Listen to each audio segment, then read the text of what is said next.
Hello' guys, আজি আমি শিকিম স্কোয়াৰ কিউবৰ কিছুমান জানিবলগীয়া কথা যাৰ সহায়ত আমি কিউবটো সলভ কৰাত অতি সহজ হ'ব।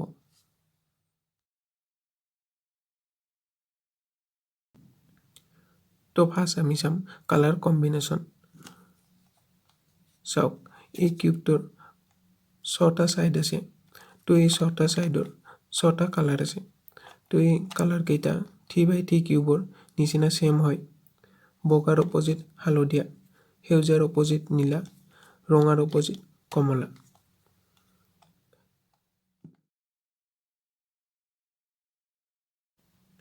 তো আমাৰ নেক্সট পইণ্ট কনষ্ট্ৰাকশ্যন।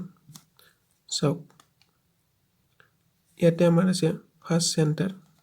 আমাৰ গোটেই ছাইডতে আমাৰ চেণ্টাৰ আছে। তাৰ পাছত ইয়াতে আছে কৰ্নাৰ। ইয়াতে আমাৰ এইচ দেখা পোৱা নাযায়। তো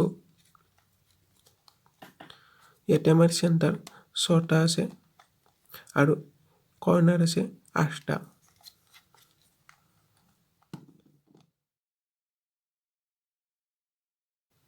তো আমাৰ 3 নম্বৰ পইণ্ট লেয়াৰ্ছ।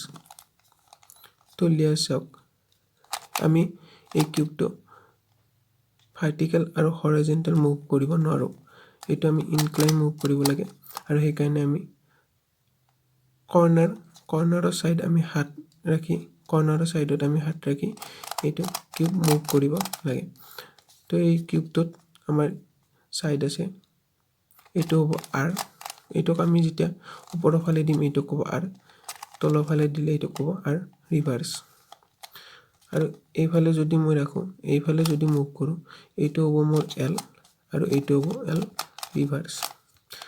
তো এই কিউবটোৰ বেছিক ছাইড এই দুটাই আছে। আমি যেতিয়া বিগিনাৰ মেথডত আমি কিউবটো সলভ কৰিম, এই আৰ আৰু এলেৰে আমি কিউবটো সলভ কৰিম। তো বাকী আমাৰ ছাইড প্ৰয়োজন নহয়।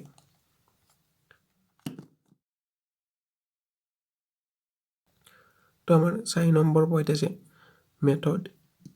তো আমি কি মেথডেৰে কিউবটো সলভ কৰিব পাৰিম। তো ফাৰ্ষ্ট বিগিনাৰ মেথড, তাৰপাছত যদি এডভান্স লেভেলত যাওঁ তেতিয়াহ'লে এডভান্স লেভেলত আমাৰ আছে L2L মেথড। তো এইখিনি আছিল স্কোয়াৰ কিউবৰ জানিব লগা কথা।